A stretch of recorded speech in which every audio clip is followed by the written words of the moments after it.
Welcome to Rajasekar real estate. இப்போ நீங்கள் பார்த்துட்டு இருக்கிற அருமையான ஒரு 40 சென்ட் இடம் விற்பனைக்கு வந்திருக்குங்க. இந்த ப்ராப்பர்ட்டி அமைஞ்சிருக்கக்கூடிய லொக்கேஷன் பார்த்தீங்கன்னா கோயம்புத்தூர் கார்ப்பரேஷன் லிமிட்டில். அது ஆர்எஸ்புரத்தில் பார்த்தீங்கன்னா வெறும் 4 கிலோமீட்டர் தான் வரும். பட் 5 கிலோமீட்டர் மென்ஷன் பண்ணியிருக்கோம். கிட்டத்தட்ட பார்த்தீங்கன்னா நல்ல அருமையான ஒரு ஏரியா. பாருங்கள் எவ்வளோ பெரிய வியூ பாருங்கள். இடத்துக்கு போகிறதுக்கு முன்னாடி நல்ல ஒரு லேக் வியூ இருக்குது. அதே சமயம் ரோடு இருக்குது. உள்ளுக்குள்ளே போகிற ரோடு மாத்திரம் கிட்டத்தட்ட ஒரு 16 அடி ரோடு. அட்டகாசமான அந்த ப்ராப்பர்ட்டி. விலை தான் இதோட ஹைலைட்டுங்க. யோசிச்சு பாருங்கள், கோயம்புத்தூரை சுற்றி என்னென்ன விலை போயிட்டுருக்கு அப்படின்ட்டு. நம்ம சிட்டிலேருந்து வெறும் ஜஸ்ட் 5 கிலோமீட்டர் டிஸ்டன்ஸ்க்குள்ளேயே இந்த ரேட்டில் கொடுத்துருக்கோம். யோசிச்சு பார்த்தீங்களா?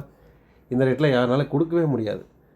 நம்மளுடைய கஸ்டமர்ஸ்க்காகவும் வாங்குறவங்க உடைய பணத்தை சேவ் பண்ணுறது விஷயமாகவே நிறைய ப்ராப்பர்ட்டி தொலாவி மார்க்கெட்டில் டஃப்பான இடத்துல விலை கம்மியாக நம்ம கொடுத்துட்ருக்கோம். சரிங்களா? இது நம்ம எப்படி கொடுக்குறோங்க நிறைய பேர் கேட்டிருக்கிறீங்க. உங்களுக்கான தகவல் ஃபீல்டு ஒர்க் இருக்கணும். அதே மாதிரி ஒவ்வொரு ஏரியா பற்றி நன்கு தெரிஞ்சிருக்கணும். நாங்களாம் 27 வருஷம் இதில் எக்ஸ்பீரியன்ஸாக இருக்கனால எங்கெங்கே சீப்பாக இருக்கும், அதேமாதிரி டாக்குமெண்ட்ஸ் கிளியராக இருக்குது, அப்ரோச்சபிள் இருக்குது, எல்லாமே பார்த்தா எடுத்து நம்ம கொடுக்குறோம். நல்ல அருமையான ப்ராப்பர்ட்டி பாட்டே இருங்க. மிஸ் பண்ணிடாதீங்க. சப்ஸ்கிரைப் பண்ணுங்கள். மீண்டும் மற்றொரு வீடியோ சந்திப்போம். நன்றி, வணக்கம்.